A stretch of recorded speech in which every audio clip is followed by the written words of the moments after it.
Labas, kol neištirpau, darau dar vieną unboxingą. Šį kartą AT Mini Pro ISO. Taigi, AT Mini Pro ISO, arba kaip aš jį vadinsiu per šį video, tiesiog AT Mini, yra vaizdo transliavimo įrenginys. Ir aš jį pirkau, kad galėčiau daryti gyvas transliacijas. Pasižiūrim, kas dėžėje.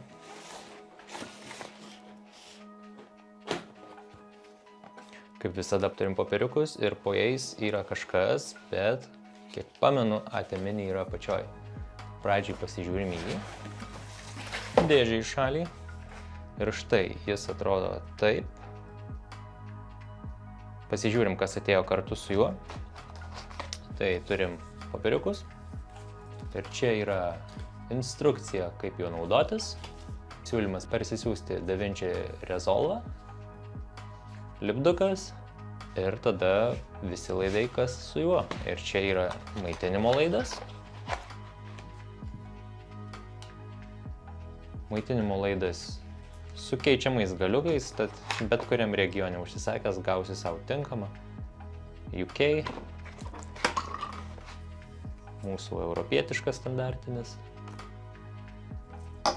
Ir tada dar du tokie. Vienas Amerikai, o kitas neįsivaizduoju.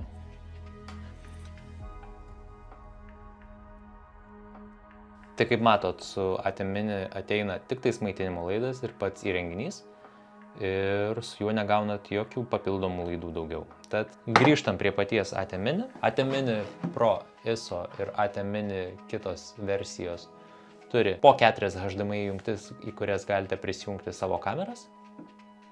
Vieną HDMI out jungtį, USB-C, 2 mikrofono jungtys, interneto kabelio jungtis ir maitinimo laidas. Ir tai yra visos jungtys, kurias mes turime šiame įrenginyje. Tai į tuos 4 HDMI galite jungti savo kameras. HDMI out yra skirtas prisijungti papildomą monitorių, per kurį galėsite matyti visų kamerų vaizdą. Ir būtent AT Mini Pro ir Pro ISO leidžia per tą HDMI jungtį matyti visas kameras, kurias esat sujungę. AT Mini paprastas to negali. Būtent dėl to ir įsigijau šią versiją. Aišku, galėjau pirkti ne ISO, bet jau taip gavosi, kad nusipirkau ISO. AT Mini Pro ISO turi labai daug įvairių mygtukų. Šitie dideli 4 mygtukai leidžia jums perjunginėti kameras. Tai vyksta tiesiog paspaudus.